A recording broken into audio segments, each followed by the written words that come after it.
Hello everyone and welcome back to Need for Speed Unbound. Today we're going to be taking a look at the BMW Z4 M40i in S-Class.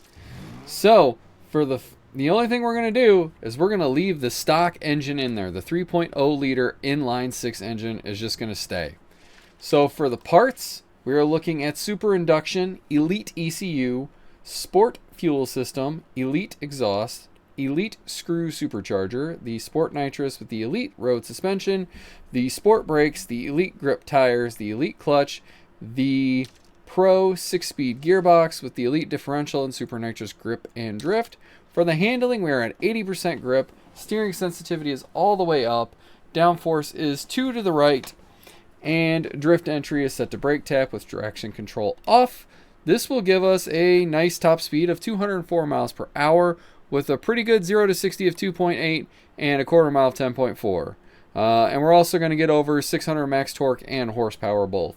So yeah, this thing felt pretty good in testing, so let's go see if that translates to a race or not. Alright, so here we go, going to get this launch. I will mention this car has some very ugly body kit options with it.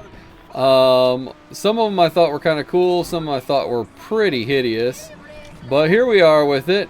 Off the line, wasn't too bad. It's kind of surprising that Lyric got that far ahead of me, but I already have the lead, and good thing I didn't hit that cop, because that's never fun, unless you don't get screwed up by it, and you just get the nice little triple burst out of it. As far as handling goes, that first corner didn't feel too bad. Didn't quite do 100% what I wanted it to do going around there, but I'm also not used to driving this, so that has a little bit to do with it too. Down this stretch, it's pretty good. We got up to 185 before we hit the dirt, and just anytime you can hit high top speeds going down straightaways, you know that's a good thing, because the faster you can go, the quicker you're going to finish the race. And if you didn't know that, I don't know why I had to tell it to you. But that was a good grip turn, got a good amount of burst NOS coming out of there. I hit 200 down that stretch. 200 miles an hour going down that stretch. That is not something I've seen very often in cars going down there. That right there was a much better turn going around that the second time. And I really wish I wouldn't have hit that guy, but at least I kind of got right back up to speed without too much of an issue. Yeah, I mean, this thing seems like it handles really well and it accelerates really good. I'm just curious to see if I can get through without screwing up what my final time on this race will be, and that'll give me a pretty good indication of if this car is any good or not. I mean, that's usually a good indication of any car, but, you know, I'm just also talking and trying to fill space. It's not easy all the time, okay? Got close to 200 before we had to get off the straightaway and back onto the dirt. So it's good to know that that's a consistent thing. And I screwed up, darn it. Alright, that was my bad. I'm going to guess that probably... Oh my goodness, excuse me. Ugh, dust in the air. Something's trying to kill me over here. But, wow. I'm going to guess that probably cost me about 5 seconds. Just getting back up to speed and being reset back onto the track.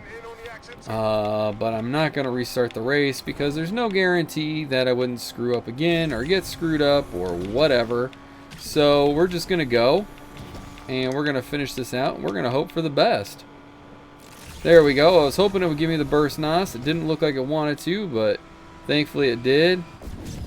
So finish that in 2:59, if I saw that correctly.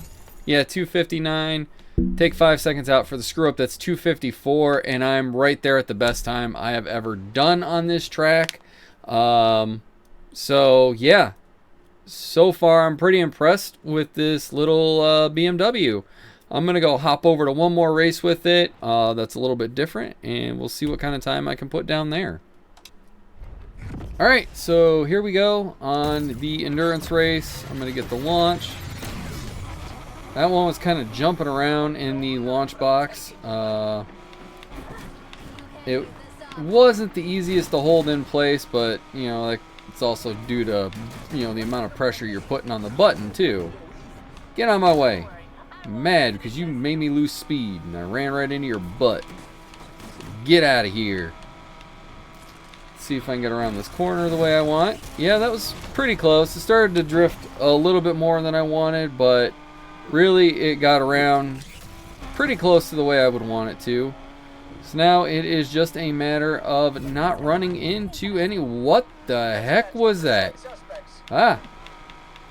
Do not run into cars. They do not help when you do. Alright, I am topping out at 204 miles per hour. Coming up into this danger zone. And let's see. Yeah, it went through that section. I screwed that section up a lot in this race, and that wasn't too bad, although I did just screw that up big time. But I was able to correct it at least. It will affect the time, as always, but we'll see what I get to. That probably cost me about 3 seconds is my guess. Really good grip burst coming out of there. I am not upset about the grip burst, but I am upset about going into the rocks. Yeah, I'm not driving the best. It's not the car. It is me making little mistakes and poor decisions here and there. So that was the car. I told the car to go around that corner and it just didn't want to. That one was the car. That was not me. But I usually screw up around here anyway. It wasn't that section. I think it's a little further ahead that I usually screw it up. And part of the problem is I'm just trying to flat out through the corners. I'm not letting up on the accelerator, and I'm not braking enough. So those are all things that are going to give you issues, obviously. This is the section I often screw up, and I pretty much screwed it up right there. For some reason, that corner just gives me issues, and I have no idea why. It is safe for you to go ahead and use any of your nitrous down through this stretch, because if you're paying attention, here's a gas station, and look, I got it all back now. So that can help you out. Just get a little extra speed out of it. And coming through this section isn't too bad. I mean, if you've raced, what is it? Going up or whatever it is, not getting high tonight. I can't remember what it's called, but if you race it, this section is pretty much that race. It's the one where you start on the dirt. I just can't remember what it's called for whatever reason. But you also need to remember that there is a shortcut up here you would take in that race that you cannot take in this race because you will miss a checkpoint.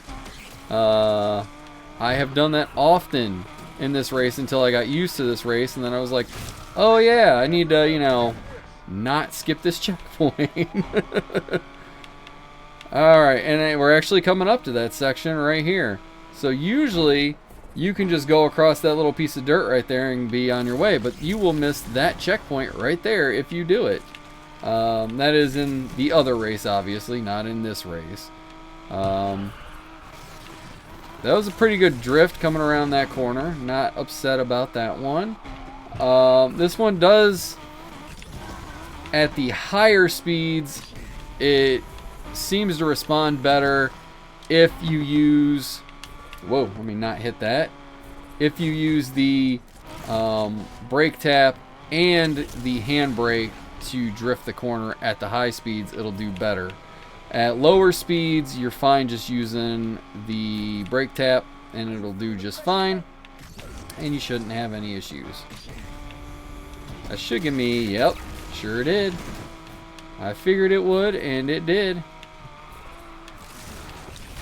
I always feel like that corner is much sharper than it actually is, and then it surprises me when it's not that sharp. But we're getting really close to the finish here, and I took my eyes off the road just as that curve was happening, and it made me go off a little more than I otherwise would have. But, you know, things happen. So I'm going to finish it up down this stretch. How high up can I get it? About 174. Alright, so I finished that in 5 minutes. it probably would have been closer to 445 to 432 without those two decent mess ups I had. I said, yeah, 445 to 430. Not 4. Sheesh. It would have been closer to 455 to 452 if I wouldn't have had those two mess ups in this car.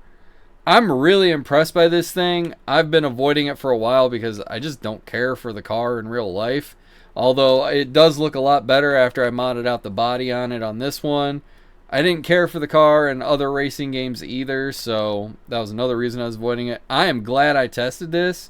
I'm definitely going to build this one in multiplayer and race it there, and hopefully it'll translate into quite a few wins. This one definitely was one of the faster cars on Rapid Transit. On this one, like I said, if I wouldn't have made the few mistakes I did, I would have had a much better time. So yeah, you should build this car. You should buy this car, build this car, and you'll win a good amount of races in it. You won't win them all, but you'll win a really good amount. Yeah, if you're not already, please subscribe to the channel. Leave the comments on down below. Smash on the like button, and I will catch you in the next one.